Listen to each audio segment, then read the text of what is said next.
Oh, good. You figured out how to reach me. Thank goddess they sent someone with sense this time. Whoa, calm down, sugar. Why are you in such a tiff?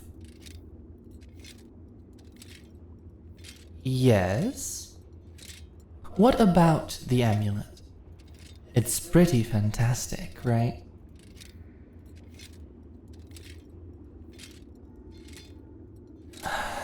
Look, I don't want to blame you for being taken off guard, but with a name like Aphrodisia, what did you think it did? I thought I was pretty straightforward with my explanation. I mean, I knew you were dense, but... Did it not protect you, though? Not what I asked. Did it protect you? And did you progress? And did you die? Then, there you go. You got your artifact just like everybody else. Oh, woman, who gives a damn? What is your actual issue with it? Humiliating? Why? Let me ask you something. Why does it matter if you solved things through methods other than violence? Why should that be the only solution that is glorified? How is your method of overcoming obstacles any less honorable than those who pillage and plunder the depths with swords and hammers? You're solving things through love. Or, well, intimacy. I wouldn't quite call it love. Lust, maybe? The point is, you're preying on weakness just the same ways as any other cunning hero. You're just a bit more psychological with it.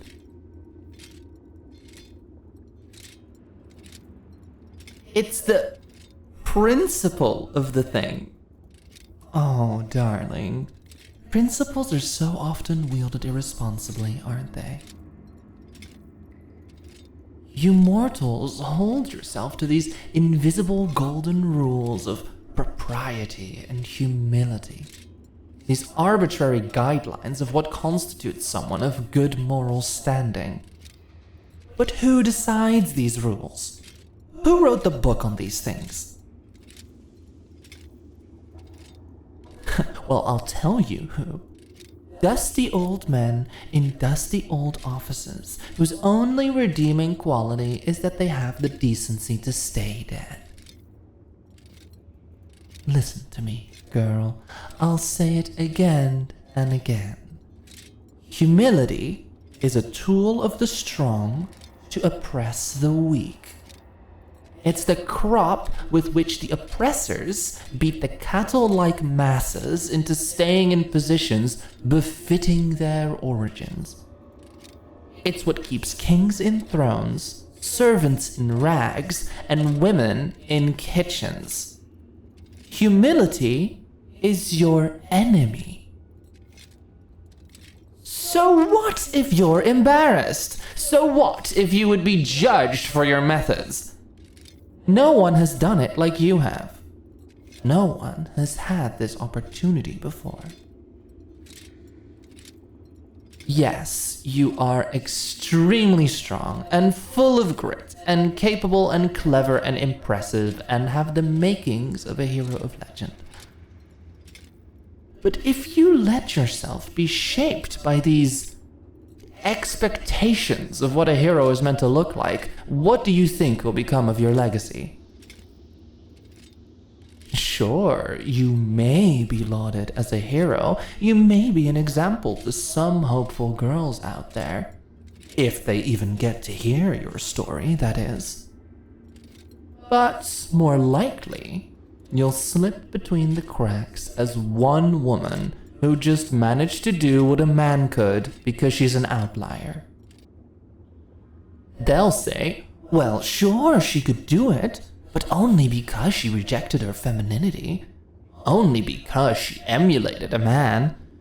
And let's be fair, a man probably could have done it better. They won't praise you for elevating womankind. They will praise you for setting yourself apart from it. They will praise you for being more like a man than a woman. They will praise you for joining them in enforcing the divide. You are not showing them that women are worth respecting. You are enforcing their belief that theirs is the right way, and a woman shall only be respected if she speaks their language of violence.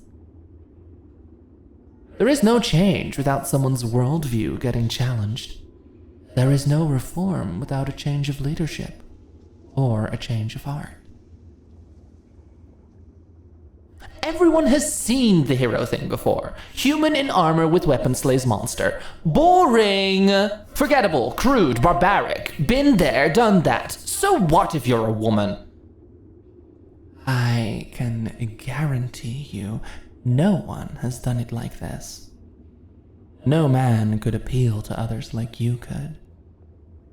You have a spark in you, my sweet. But you've pushed it so far down. Because that spark is what made you special and different and beautiful, which is exactly why the world has taught you to hide it away. Because if someone with your spark could solve a man's issues without violence, then what does that mean for everything men have done so far? Think about it. If you can solve this problem non-violently, then what other problems could be solved in this way? What does it mean for how mortals wage wars, how they raise children, how they structure their society? You are a disruption. You are a storm. Why would you ever make yourself smaller to protect the feelings of men more fragile than you? What, to avoid being embarrassed? To get approval? For status? Glory? Power? Ugh, you can get all that without them. So really, why are you so mad? You don't like slimes or something?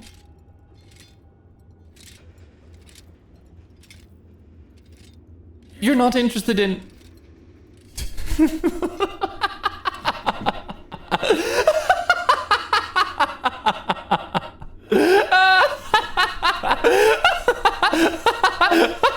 Oh, you are hilarious!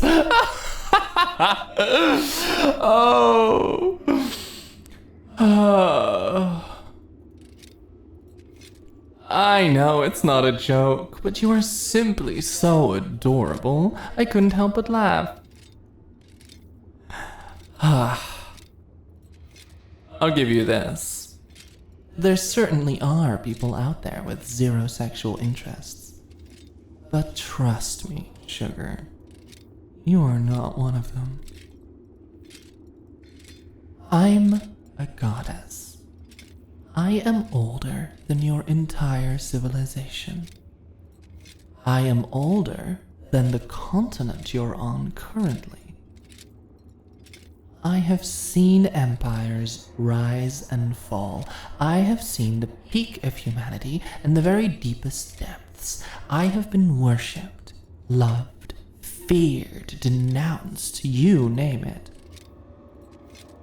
But most importantly, I know you mortals better than anyone else. I may be portrayed as a goddess of lust, but that's a gross oversimplification. First and foremost, I am a goddess of connection and desire. I am a goddess of confidence and self. I am that little voice in your head that tells you you deserve better. I am that fire in your chest when you stand up for what you think is right. I am the heat between naked bodies. I am the racing of your heart when lips linger too close to yours. I am the tingling ache in your lonely bones. I am want. I am need. I am acceptance and rejection both, and honey, you need me. I can see the lack in your soul, and I know its remedy. I'm just waiting for you to catch up with me. But I don't need you to get on board all that quick or anything. You continue playing Big Bad Hero, and I will do my thing. Oh, and by the way, you're about to step into a trap.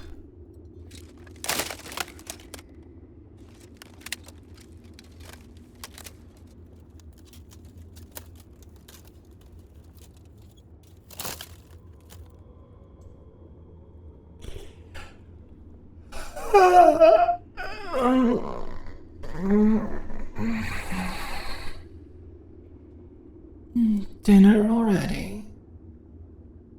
It's come early this year. You know what? I'll give you two some privacy. Enjoy. No, little fly. Struggling is useless. You'll just entangle yourself further. Besides, my silk carries the blessings of my dark goddess.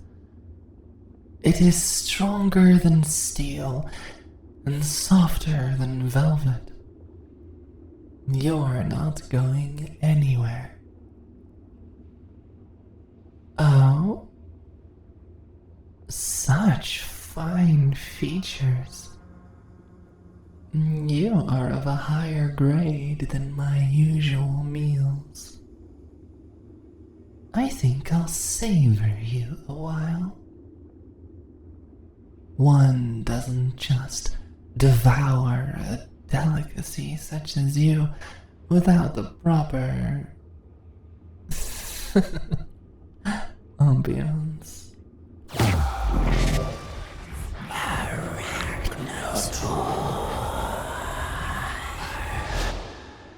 On second thought. Let's continue this conversation somewhere more appropriate.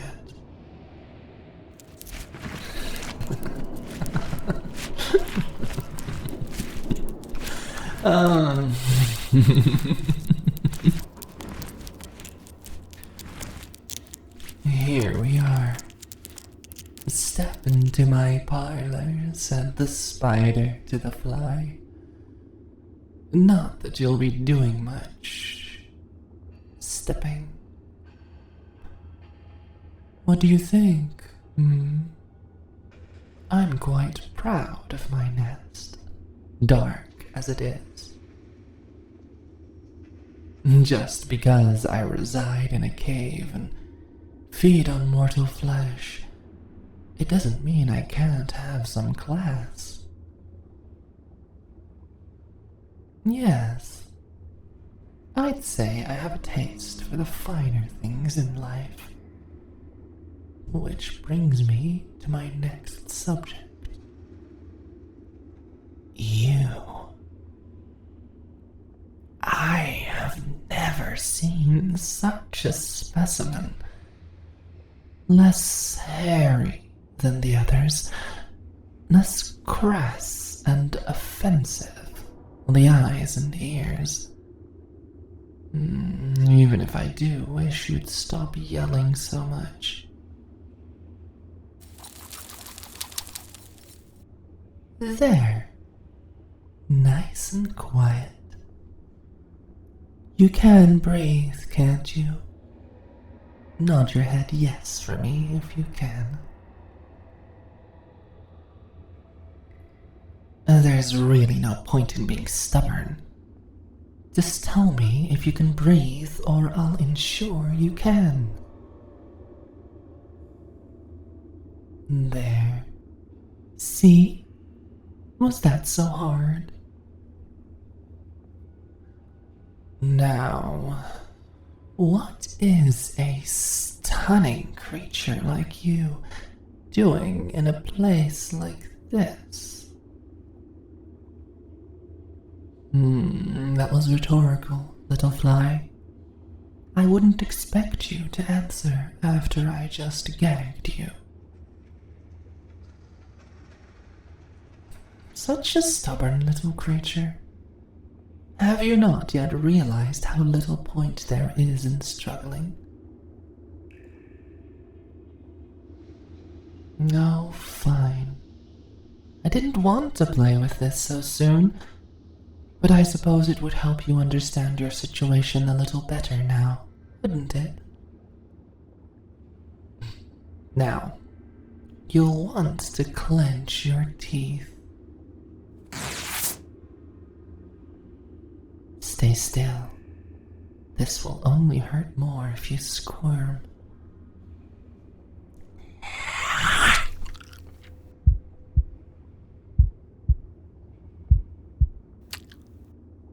There.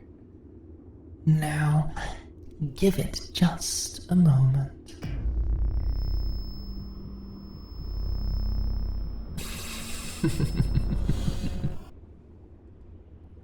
The venom should be taking effect now.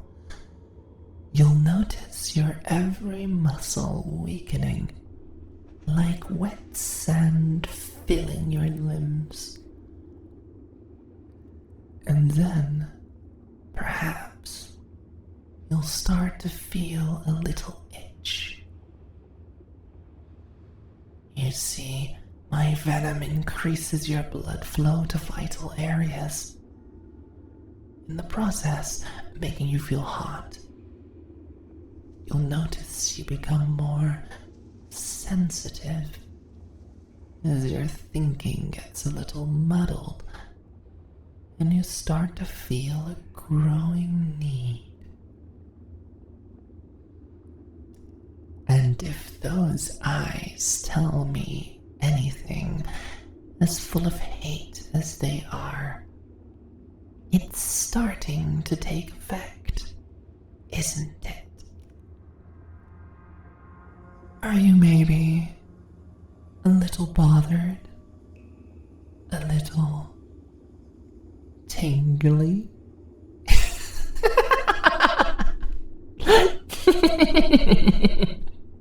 Oh, what a thrill! You don't want to want it. You deny yourself, and yet your body cannot lie, can it? It begs for you to do something about it. Anything. And yet, you refuse to give in. I guarantee you, little fly, in a few moments, I will have you begging me to take care of you. And maybe, if you ask nicely enough, I will. But we're not there yet, are we? First things first. Let's tie you up a little more elegantly. With the venom in your body, it's not like you can go anywhere anyhow.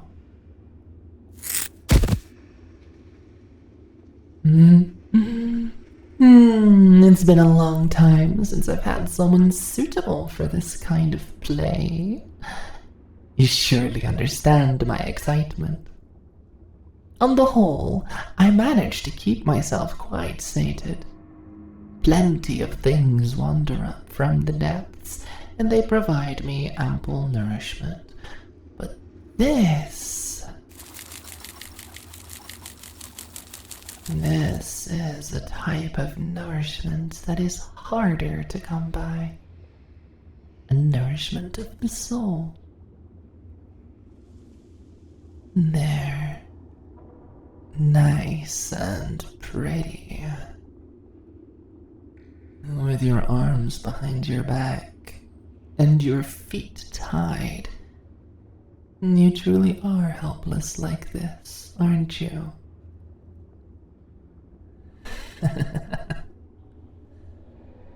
Now you'll look perfect, hanging above my nest. And there. Are you comfortable, little fly? Anything you wish to ask me? Oh, right. Let's free your mouth now.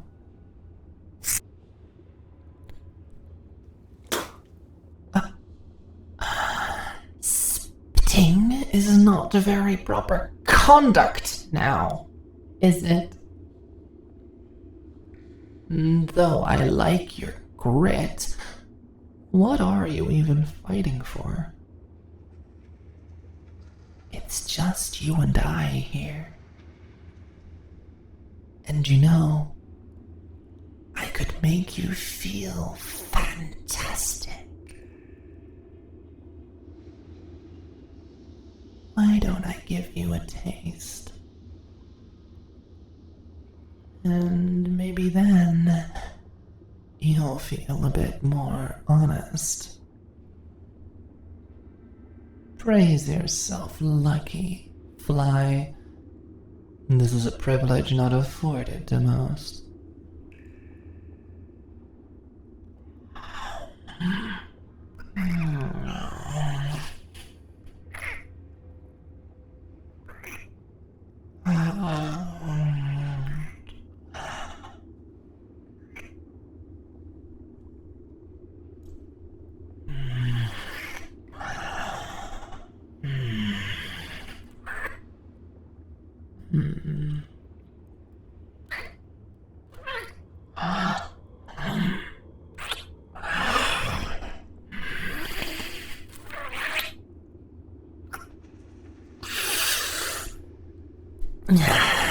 Biting my lip.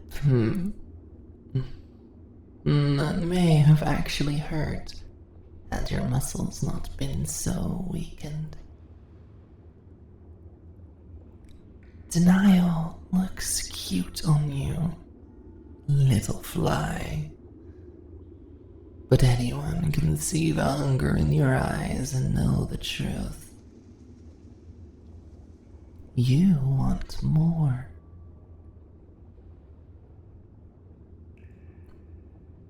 Oh? Then why are you squirming so much against your restraints? And why does your body seek out my touch, leaning into my hands? I'm not even trying to touch you, little one. That's you doing that.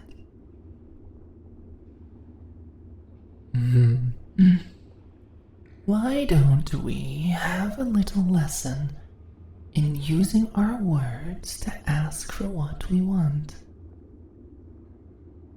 And don't worry, we can take as long as we